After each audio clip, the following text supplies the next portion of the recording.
ሰላም እንዴናችሁ ውድ የመንጌት ዩቲዩብ ተከታታዮች እንኳን ወደ ቻናላችን በሰላም መጣችሁ። ዛሬ ደግሞ ፓርት 4 ወይንም ክፍል 4 ለጤና ተማሪዎች ለሲኦሲ አጋዥ የሆኑ ጥያቄና መልስ ይዤላችሁ መጥቻለሁ። እንደምትወዱት ተስፋ አድርጋለሁ። ለቻናላችን አዲስ የሆናችሁ ላይክ፣ ሼር፣ ሰብስክራይብ በማድረግና የደወል ምልክቷን በመጫን አጋራችን ሁኑ። ቀጥታ ወደ ዛሬ ቪዲዮ ወስዳችኋለሁ ማለት ነው። ዛሬ ይዤላችሁ የመጣሁት የመጀመሪያው ጥያቄ which one of the following true about secondary prevention ይለናል። ለሰከንዳሪ ፕሪቨንሽን ትክክለኛ የሆነው ከኢሚዩናይዜሽን ኤርሊ ዳያግኖስ ኤንድ ትሪትመንት ሄልዝ ኤጁኬሽን ይለናል። ከነዚህ ውስጥ secondary prevention የሆነው ማንኛው ነው የሚለን። so the levels of disease prevention ብለን የምንጠራው there are 3 levels of disease prevention, the primary, secondary and tertiary prevention ብለን የምንጠራው ማለት ነው። so when it comes to the primary prevention, the main objectives of primary preventions are health promotion, disease prevention and preventions of exposure. Prevent exposure, disease prevent and health promotions are the main objects of this primary prevention. So simply these primary preventions are performed or levels of prevention before the person developing disease, and the secondary preventions are these are after developing disease but before permanent damage to stop the progress of the disease. These are so secondary prevention, the main objectives are early diagnosis and treatment. When come to the tertiary prevention, rehabilitation phase or retraining, though under these there are psychological, physical, social and economical support. So the correct answer under these questions are the secondary preventions are early diagnosis and treatment are the correct answer. These are B. But the rest of immunization and health educations are included under primary prevention. ሁለተኛው ጥያቄ what is the process of removing as many microorganisms as possible from the hands and arms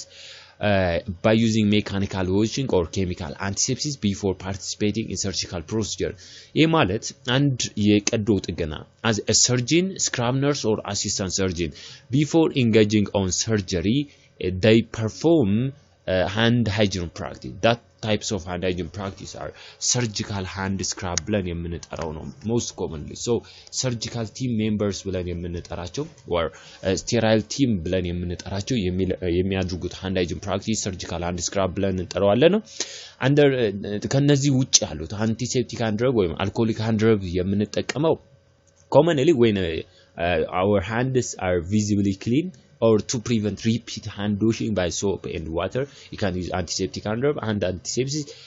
when you perform sterile procedure or wearing sterile glove. Before then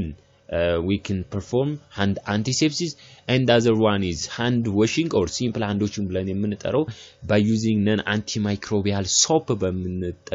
ተጠቅመን ከጃችን ላይ ያለው ስፔሻሊ ትራንዚየንት ፍሎራ ብለን የምንጠራውን እናስወግድበት hand antisepsis, antiseptic hand rubs and surgical hand scrub it remove both transient or resident flora ብለን የምንጠራው ነው ማለት ነው። so the correct answers are surgical hand scrub and የቀዶ ጥገና ባለሙያ assistant scrub nurse ሊሆን ይችላል። ወደ ቀዶ ጥገና ከመግባቱ በፊት surgical hand scrub ማድረግ ያለበት ነው። And the third one is what are the moderate asphyxia ranges of Apgar score? Apgar score የምንለው አንድ ህፃን ልጅ after delivery immediate የሆነ newborn care ከምንለው የመጀመሪያው Apgar score ነው። appearance, pulse, grimace, activity እና respiration score ይሰራለታል ነው። so ሲሰራ እስከ 2 ነው። ከ0 እስከ 2 ስኮር ያድርግና ከ5 እስከ 10 ያህል ስኮር ያድርግልናል ነው። ሶ ኖርማል የምንለው ከ7 እስከ 10 አፕጋር ስኮሩን ከሆነ ኖርማል ብለን እንጠራለን። ከ0 እስከ 3 ከሆነ ሲቪር ነው። ከ4 እስከ 5 ከሆነ ሞደሬት ነው። ከ5 እስከ 6 ከሆነ ማይልድ አስፌክሲያ ብለን እንጠራለን። ሶ the moderate asphyxia ብለን የምንጠራው ከ4 እስከ 5 ያለው ነው ማለት ነው። so the fourth one is if you have a child admitted in hospital and his body temperature is low, lethargy and then unconscious and his random blood sugars are less than 54 milligram per deciliter. So random blood sugar ከዚህ በታች ከሆነ what are the possible diagnoses for under this scenario ነው የሚለን so simply hypothermia hypoglycemia hypocalcemia and anemia ብለን የምንጠራው አለ so hypothermia ማለት reduced body temperature ማለት ነው body temperature especially less than 35 በሚሆንበት ሰዓት hypothermia ብለን እንጠራዋለን ማለት ነው hypocalcemia በምንልበት deficiency of calcium ማለት ነው in the bloodstream በብለድ ውስጥ ያለው calcium level ሲያንስ ማለት ነው እሱ ነው anemia የምንለው hemoglobin levels less than 12 በሚሆንበት ሰዓት anemia ብለን እንጠራለን ነው but hypoglycemia ማለት የግሉኮስ ሌቭሉ በብለድ ውስጥ ያለው ሲቀነስ ነው ሃይፐር ሲጨምር ነው so under hypoglycemia ለማለት ለቻይልድ especially ከ0 እስከ 5 ዓመት ያሉ ከ100 እስከ 180 ሚሊግራም ፐር ዴሲሊትር ይሆናል ማለት ነው especially እነዚህ ፋስት ብለድ ሹገር ብለን የምንጠራው ማለት ነው ከ6 እስከ 9 ደግሞ ከ80 እስከ 140 ከ10 ዓመት በላይ ያሉት ከ70 እስከ 120 ፋስት ብለድ ሹገር ይኖራቸዋል ነው so under this random blood sugar ከ54 ሚሊግራም ፐር ዴሲሊትር በታች ነው ይለናል so blood sugar ስለሆነ blood glucose ነው ሜጀር የሚያደርግልን ነው so the correct answers are hypoglycemia የሚለው correct answer ይሆናል ነው and the fifth one አምስተኛው ላይ በመንመጣበት ሰዓት ደግሞ what are the most common cause of hypothyroidism in the worldwide ነው የሚለው so worldwide ለhypothyroidism the common cause ብለን የምንጠራው autoimmune disease gravis latrogenic cause iodine deficiency and others so the most common cause of hypothyroidism are iodine deficiency no iodine deficiency are the most common cause for hypothyroidism but when it comes to the graves disease የምንለው it is immune system disorder immune system or autoimmune disorder no that result over productions of thyroid hormone የሚከስተው በብዛት hyperthyroidism በዛ ኬዝ የሚመጣ ከሆነ ማለት ነው graves disease ልንለው እንችላለን so the most common cause for hypothyroidism worldwide is iodine deficiency so simply the hypothyroidism case ካለ iodine supplementation የሚባለው ይሰራላችኋል ማለት ነው and ስድስተኛ ላይ any emergency procedure for removing foreign object lodged in the airway to preventing the person from breathing no so simply የገብቶ የሆነ ፓርቲክል ወይም ፎሬን ኦብጀክት ገብቶ ሪስፓራቶሪ ትራክት ዘግቶታል ነው so emergency procedure ማንኛው ነው CPR የምንለው external cardiac massage and artificial respiration ነው airway suctioning ብለን የምንጠራው removals of secretion from nasal or oral pharynx ብለን የምንጠራው ነው tracheostomy የምንለው it is making an opening ነው so making an incision an anterior aspect of the neck to relieve breathing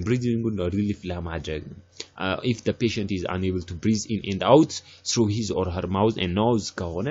tracheostomy through anterior neck ላይ ይሰራለትና breathing relief ይደረጋል so emergency procedure foreign objectin dislodge ለማድረግ lodge አድርጎ dislodge ለማድረግ የምንጠቀመው hemorrhage maneuver ብለን የምንጠራው so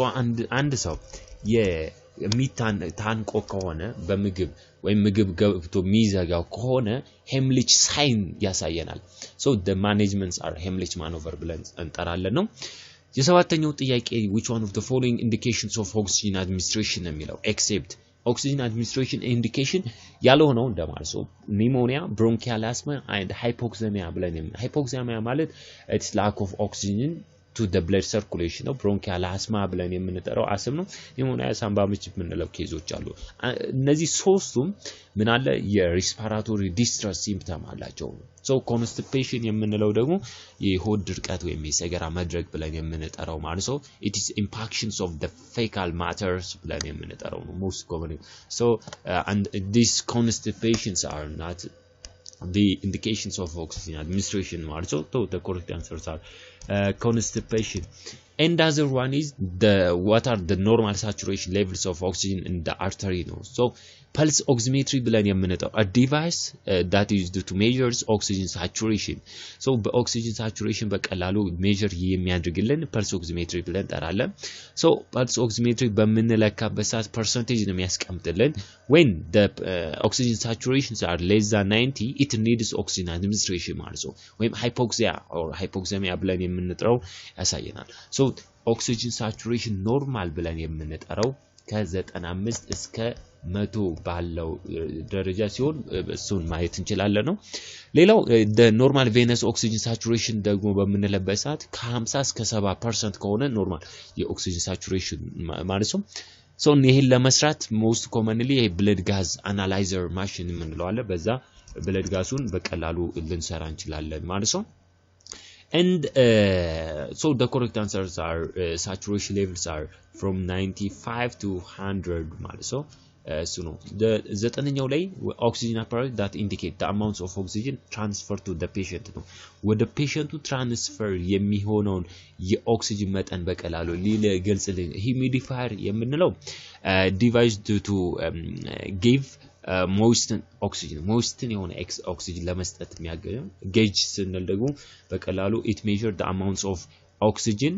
within the cylinder ማለት ነው so fine adjustment valve ብለን የምንጠራ ደግሞ important to adjust or control the flow of oxygen to the patient ማለት ነው so flow meter ብለን የምንጠራው are the correct answers ትክክለኛው መልስ የሚሆነው flow meter የሚለው ይሆናል ማለት ነው ሌላው የ10ኛው ላይ a wave of blood created by contractions of left ventricle is called ይላል left ventricle contract በመታረግበት ሰዓት የሚፈጠረው wave pulse አለ blood pressure temperature respiration ማለት gas exchange ነው intake of oxygen and removal of carbon dioxide ብለን የምንጠራው ማለት ነው temperature it is the balance between heat production and heat loss ነው blood pressure በመመጣበት ሰዓት pressure exerted on the walls of artery ሲሆን ነው so the contractions of left ventricle create የሚያደርገው የwave of blood ምን ብለን እንጠራዋለን pulse ብለን እንጠራለን ማለት ነው so the correct answers are A and other one is 11ኛ the placements of soft plastic or vinyl tubes through nose down to esophagus in stomach ነው so እዚህ ጋር በምን section nasointestinal tube placement NG tube insertion and tracheostomy tracheostomy ማለት making an opening on anterior aspect of the neck for to relieve breathing ብለናል sectioning ላይ removals of secretion በመናል ለማድረግ ነው so stomach ድረስ የምናስገባ ከሆነ NG tube insertion nasogastric tube insertion ብለን እንጠራለን so the correct answer is D ይሆናል ማለት so the NG tube insertion የሚለውን እሱ ማየት እንችላለን ሌላው 12ኛ ላይ the true about general management of burn ብለን የምንጠራው there are different types of burn chemical burn ሊሆን ይችላል cold burn ሊሆን ይችላል flame burn ሊሆን ይችላል scale burn ብለን የምንጠራቸው አሉ በጣም ብዙ አይነት በርኖች ይኖራሉ so የነዛ burn management general management ብለን የምንጠራው አለ የመጀመሪያው fluid resuscitation ነው fluid loss አለ electrolyte loss ስላለ especially ringer lactate is recommended or advisable fluids for burn clients ማለት ነው እሱን እንጠቀማለን ቢ ላይ analgesia anti-pain ማለት ነው pain ስለሚኖር prevent infection nutrition prophylaxis against tetanus ማለት ነው እሱ አለ all ማለት ነው ከነዚህ ውስጥ all ሁሉም ስለሆኑ the correct answers are all ብለን እንጠራለን ነው so ትክክለኛው መልስ all ይሆናል ማለት ነው ሌላው Mr. Alex comes to your with complaining of warm, painful, swollen joints with the decreased range of motion and systemic chills, fever. So chills ካለ fever minor ከሆነ infection ነው most commonly እንደሚያደርገው so on the lab investigation there are leukocytosis history of directly trauma over the knee joint so what are the possible diagnoses ይለናል rheumatoid osteoarthritis and osteoporosis ብለን የምንጠራውን በቀላሉ ልዩነታቸው ምን እንደሆነ አይተናል ማለት ነው so osteoporosis ደግሞ ያጥንት መሳሳት ብለን የምንጠራው ነው under these questions the correct answers are septic or infectious arthritis ነው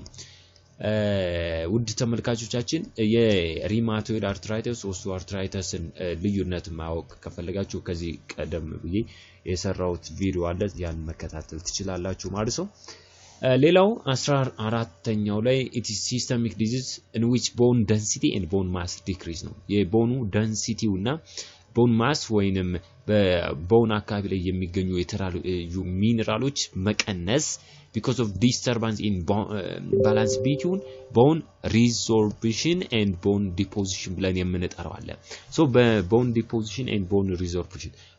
resorption ማለት it is a process by which osteoclast ብለን የምንጠራው ነው osteoclast ዋናው ስራው breakdowns of tissue or cell that degrade boneን degrade የሚያደርገው ሴል osteoclast ብለን እንጠራለን so bone resorption bone deposition የምንለው ደግሞ process by where new bone is formed or osteoblast የምንለው አለ so these osteoblasts are important or involved in the formations of new bone አዲስ የሆነ bone form የማድረግ ነው so bone especially bone resorption is greater than bone deposition በሚሆንበት ሰዓት most commonly osteoporosis ወይም የአጥንት መሳሳት ብለን የምንጠራው ኬዝ ይከሰታል ማለት ነው so the correct answers are D now 15ኛ the genetic defects of purine metabolism or metabolic disorders hyperuricemia ብለን የምንጠራው አለ ምድረው የፒውሪን ወይም የዩሪክ አሲድ ሌቭሉ ከ7.5 ሚሊግራም ፐር ዴሲሊትር በላይ ከሆነ ሃይፐርዩሪሴሚያ ብለን ጠራለን ነው ሶ የዚህ ደግሞ ጄኔቲክ ዲፌክቱ በመንድነው ከተባለ gout arthritis are the correct answers gout arthritis are caused by hyperuricemia or high uric acid levels within the blood ማለት ነው so around that found is around the joint ነው so the joint አካባቢ ላይ የሚገኙ blood ውስጥ ያለው uric acid level ሲጨመር ማለት ነው እሱ ነው ሌላው 16ኛ ላይ it is an intermittent reversible obstructive airway disease ነው የሚለው reversible ማለት ሊመለስም የሚችል ማለት ነው in which the trachea bronchi respond hyperactive way certain stimuli በቀላሉ hyperactive ወይ allergy reaction ሊሆን ይችላል በዛም የሚነሳ ነው bronchial asthma pneumonia chronic bronchitis bronchiectasis ምናምን ይላናል so under this the correct answer intermittent reversible and obstructive የሆነ airway disease especially a bronchoconstriction case ስለሆነ የሚመጣው ማለት ነው so the correct answers are bronchial asthma ይለናል and 17ኛው ላይ one of the following the commonest cause of COPD chronic obstructive pulmonary disease most common cause የሆነው ነው so the air pollution cigarette smoking infection ይለናል so which one is the most common cause for chronic obstructive pulmonary disease ነው የሚለን so ዚጋ cigarette smoking ብለን የምንጠራው about 85 to 90% ከ85 እስከ 90% of all COPD caused by cigarette smoking የሚመጣ ነው so the most common cause for COPDs are cigarette smoking ይለናል so the correct answer is B ማለት ነው ሌላ 18ኛ ላይ a procedure in which a needle or catheter inserted into the peritoneal cavity to obtain ascitic fluids for diagnostic or therapeutic purpose ነው so ascitic fluidን ለማውጣት የምንጠቀምበት ማለት ነው ማንኛው ሊሆን ይችላል ነው so simply these are ascites ለመስራት የምንሰራበት ስለሆነ the correct are paracentesis the procedure of removals of the fluid that found from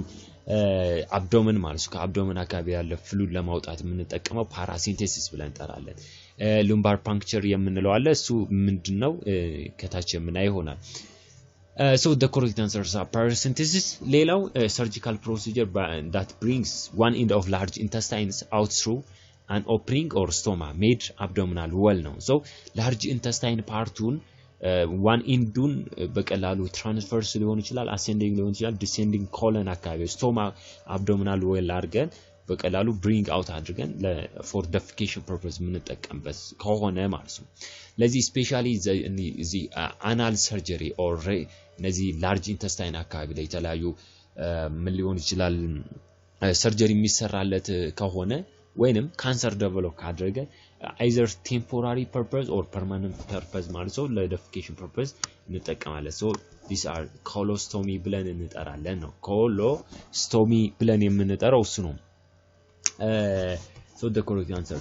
ሌላኛው በመናይበት ሰዓት the act or practice opening of vein for letting or drawing blood as a therapeutic or diagnostic measure ነው therapeutic or diagnostic measure የምንሰራው በቀላሉ draw ለማድረግ የምንጠቀምበት ማንኛው ነው የሚለን so ይሄ phlebotomy ብለን የምንጠራው ይሆናል ማለት ነው phlebotomy ማለት most commonly it is a procedure in which a needle is used to take blood from a vein usually as therapeutic testing ምናምን የምንጠቀም ከሆነ እሱ ልንሰራ እንችላለን ነው ሌላው እዚህ ጋር venous cut down ብለን የምንጠራው it is an emergency procedure in which a vein exposed surgically then cannula inserted into the vein under direct vision now so it used to get vascular access trauma or hypovolemic especially in the peripheral cannulation is difficult or impossible ከሆነ cephalus vein blind commonly used የምናደርገው vein ነው so it's found in the lower leg ላይ የምንሰራው በቀላሉ venous cut down ብለን እንጠራለን ነው so skip venous cut down video አይተን እንመለስ ማለት ነው venous cut down እንዴት አድርገን perform እንደሚደረግ ማለት ነው first thing you're going to do is make sure that you clean off the area with some betadine You're then going to make an incision of about 1 to 2 centimeters using a 15 blade over where you suspect the vessel is going to be. You want to be careful not to carry this too deep because you can actually damage the vessel prior to finding it. So you carry this through the skin and the now the gun in line with the vessel right against the bone. And what this does is actually divides that subcutaneous tissue. The kind of where I think the vein is here. Mosquito clamp tips and turn them over 180 degrees and come under the vessel next to the bone and try to hook the vessel as you can see I've done in this picture. A silk suture trick I like to use here is just through on both sides. Now I have this looped silk through. I'm going to cut it. And now what I have is essentially 2 pieces at the ankle because you want flow to go towards the head. So I'm going to tie this down. So kandu bakul yallon tie እናድርግና kandu bakul ላይ visible አድርገን በዛ infuse የምናደርግ ከሆነ venous cut down ብለን የምንሰራው በዛ ወይ ማየት እንችላለን ማለት ነው Imagine that this piece of IV2, the 11 blade, angling it up and out to your IV into. Okay, hold on to the into my field, and now I'm going to place and angle it up and away. And now you see I've raised a bit of a flap there, and through this flap I can now place my angiocath. Relax a little bit. በዚህ ወይ ከሆነ IV transfuse የምናደርግ ከሆነ ይሄ venous cut down I can now place my IV ማየት እንችላለን ማለት ነው into this ሌላው and tie this venous cut down ብለን እንጠራለን ነው ማለት ነው እሱ ነው ስለዚህ the correct ለdiagnostic purpose የምንጠቀመው ከሆነ እሱ ነው ሌላው የ21ኛው ላይ an insertion of needle into the lumbar subarachnoid space to withdraw CSF fluid ነው cerebro spinal fluidን በቀላሉ ለማውጣት ማለት ነው የምንሰራበት ነው so እነዚህ most commonly lumbar puncture ብለን የምንጠራው CSF fluidን ለማውጣት የምንጠቀምበት ማለት ነው so እዚህ ጋር CSF fluidን በመናወጣበት ሰዓት ዋናው CSF fluid ወይም lumbar punctures are performed in lower back ነው needle inserted between two lumbar bone ነው ወይም vertebrae to remove samples of cerebrospinal fluid ወይም CSF fluid የምንለው አለ so ይሄ CSF fluid ብለን የምንጠራው the fluid that surround your brain and spinal cord to protect them from injury ነው ከተለያዩ ኢንጁሪዎች ፕሮቴክት የሚያደርግልን fluid ነው ማለት ነው so እሱ በባክቴሪያ ወይም በቫይረስ ተጠቅቷል አልተጠቃሚ የሚባለው ነገር እሱን fluid access ለማድረግ የምንጠቀምበት ማለት ነው lumbar puncture test ብለን የምንጠራው አለ ማለት ነው ሌላው venous cut down ያየነው ነው vein punctures ብለን የምንጠራው thoracentesis ብለን የምንጠራው ደግሞ it is a procedure to remove fluid from the space between lining of outside the lungs and the walls of chest ከፕሊዮራል ካቪቲ ላይ fluidን air ሊሆን ይችላል ወይም የተለያዩ bloodን remove ለማድረግ የምንጠቀምበት procedure thoracentesis ብለን እንጠራለን ነው ሌላው የ22ኛው the person receiving blood is called and gives blood የሚቀበለው የሚሰጠው ነው so the person receiving blood recipient ብለን እንጠራለን the gives blood ደግሞ donor ነው so respectively ስለሚለን recipient የመጀመሪያው ላይ donor የሁለተኛው ላይ ይሆናል ማለት ነው and የ23ኛው ላይ a transfusion in which the patient receives his or her own blood ነው የራሱ ነው allo transfusion auto transfusion ብለን የምንጠራው ሁለት አይነት way አለ ማለት ነው so allo transfusion ማለት transfusions of blood from one person to another person ሲሆን allo ነው auto ከሆነ his or her own blood ሲሆን ማለት ነው so the correct answer is B ብለን እንመልሳለን ማለት ነው ሌላው 24ኛ ጥያቄ ላይ ስንመጣ Miss Sarah comes to your health institute complaining of ulcer in her genitalia so genitalia አካባቢ ላይ ነው on the physical examination tender painful የሆነ soft ulcer develop necrotic fluctuating inguinal adenopathy therefore there was no vesicular recurrent ulcer the ulcer was filled of pustule no so what will be your specific possible diagnosis ብለን የምንጠራው ማንኛው ነው ብለው ይጠይቀናል ማለት ነው so እዚህ ጋር ጥያቄው ላይ HSV2 ብለን የምን እዚህ ጋር ስናይ HSV2 ማለት herpes simplex virus 2 ብለን የምንጠራው herpes simplex በሁለት ነው 1 2 1 ምንለው most commonly mouth and lip አካባቢ ላይ የሚገኝ ከሆነ oral አካባቢ ላይ የሚገኝ ከሆነ ማለት ነው ወይም cold sore ብለን የምንጠራው ነው herpes simplex 2 ብለን የምንጠራው it is sexual transmitted infection or genital herpes ነው ምንለው so symptom vesicular የሆነ blister form ዋይ የሚቋጥር አይነት formation ካለው herpes simplex ብለን እንጠራለን እዚህ ጋር ደግሞ no vesicular ነው የሚለን እዚህ ጋር vesicular አይደለም ነው LGV ማለት lymphogranuloma venerum ብለን እንጠራው አሁንም ይሄኛው sexual transmitted disease or infection ነው can be transmitted by anal ሊሆን ይችላል oral ሊሆን ይችላል or vaginal sex በሚሆንበት ሰዓት ነው so እዚህ ጋር LGV ላይ swollen lymph node in your groin አካባቢ ሊሆን ይችላል pelvis አካባቢ ሊሆን ይችላል rectum አካባቢ ላይ swollen ሚኖር ከሆነ LGV ብለን እንጠራለን ማለት ነው so LGVን በቀላሉ ለማየት ምንድነው የሚያሳየን እዚህ ጋር most commonly ይሄኛው እዚህ ጋር የምናየው ፒክቸር ፍሊቦቶሚ ብለን የምንጠራው ነው የመጀመሪያው ፍሊቦቶሚ እዚህ ጋር ፍሊቦቶሚ አለ ብለድን ድሮ ለማድረግ ሉምባር ፓንክቸር ደግሞ በሉምባር 3 and በሉምባር 4 መካከል ነው ስራችንን የምንሰራው ማለት ነው እዚህ ጋር ደግሞ ቬነስ ከት ዳውን ብለን የምንጠራው ማለት ነው ሳፌነስ ቦን ቬን ተጠቅመን እዚህ አግራችን አካባቢ የምንጠቀመው ነው ሌላኛው ደግሞ LGV ብለን የምንጠራው ነው ይሄ ላይምፍ ኖድ አካባቢ ላይ ቫጃይና አካባቢ እዚህ ጋር ያለው and እዚህ አካባቢ ላይ ያለው ፔናል አካባቢ ያለው swelling ካለ እሱ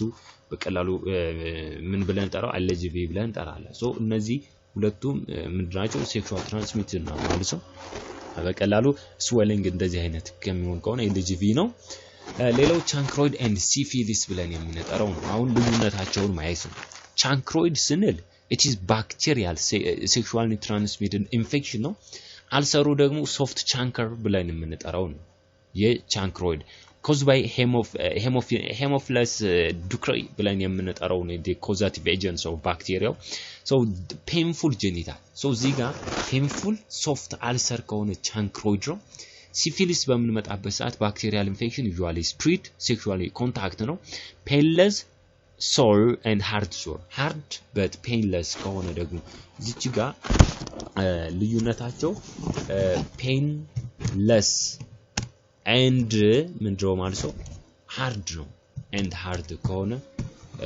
በቀላሉ ምን ልንለው እንችላለን syphilis ነው but ምን ከሆነ soft ከሆነ painful ከሆነ painful and ምን ከሆነ soft ulcer የሚሆን ከሆነ ደግሞ በቀላሉ chancroid የሚለውን ማየት እንችላለን so the correct answers are ጥያቄው የሚለን እዚህ ጋር painful ነው ከዛም በኋላ soft ulcer ስለሚሆን the correct answers are chancroid or B ይሆናል ማለት ነው ሌላው 25ኛ ላይ one is the contraindication for taking rectal temperature rectal temperature ቴክ ለማድረግ contraindication መስራት የሌለብን ነው ኤራይ shortness of breathing አለ operation around the mouth patient with diarrhea children under age of 6 ዚጋ patient with diarrhea ከሆነ the contraindication to take rectal እንዳንሰራ የሚያደርገን አንዱ contraindication እሱ ነው so the correct answers are C ነው ሌሎቹ the rest of the shortness of breathing mouth under 6 years ምናምን ከሆነ oral እንዳንሰራ የሚያደርጉን ናቸው ማለት ነው እሱ ማየት እንችላለን ሌላው 26ኛው ላይ ፖሊዲፕሲያ ፖሊዩሪያ but no polyphagia ይለናል so እዚህ ጋር ዲያቤቲክ ሜሊተስ በመናወራበት ሰዓት ዋነኛውና ትልቁ የዲያቤቲክ ሜሊተስ ኬዛችን ወይ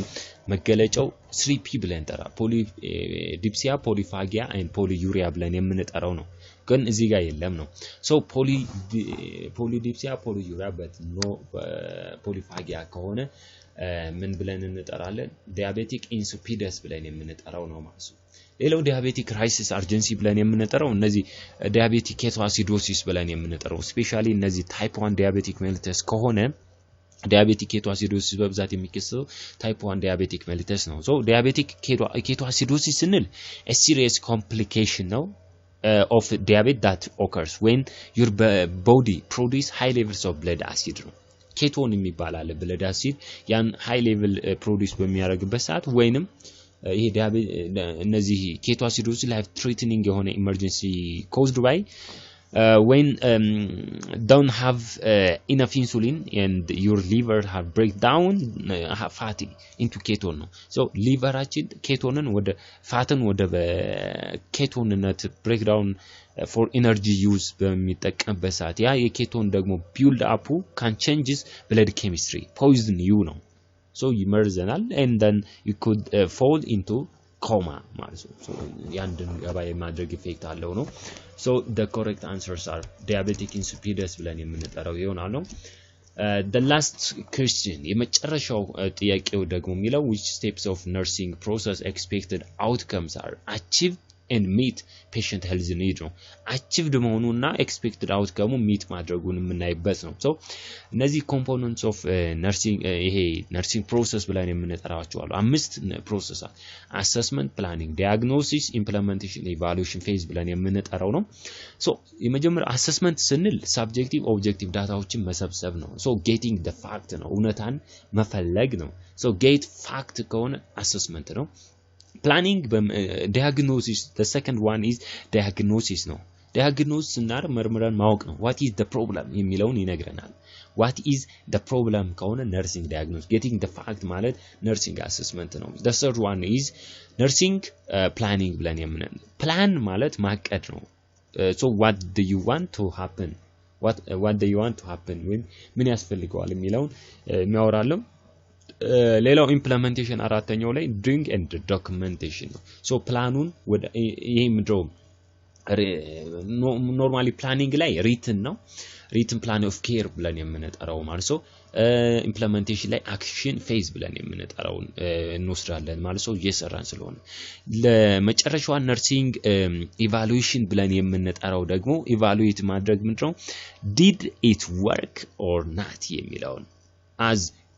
is the expected outcomes are achieved or meet the patient health need የሚለውን የሚያሳየን ነው ማለት ነው so the correct answer are nursing evaluation የሚለው ይሆናል ማለት ነው so ውድ ተመልካቾቼ ለዛሬ ይዤላችሁ የቀረብኩት ይሄን ይመስል ነበር ለቻናላችን አዲስ ሆናችሁ በድጋሚ ላይክ ሼር ሰብስክራይብ በማድረግና የደወል ምልክቷን በመጫን አጋራችን ሁኑ መንጌ ነበርኩ ሰላም ሁኑልኝ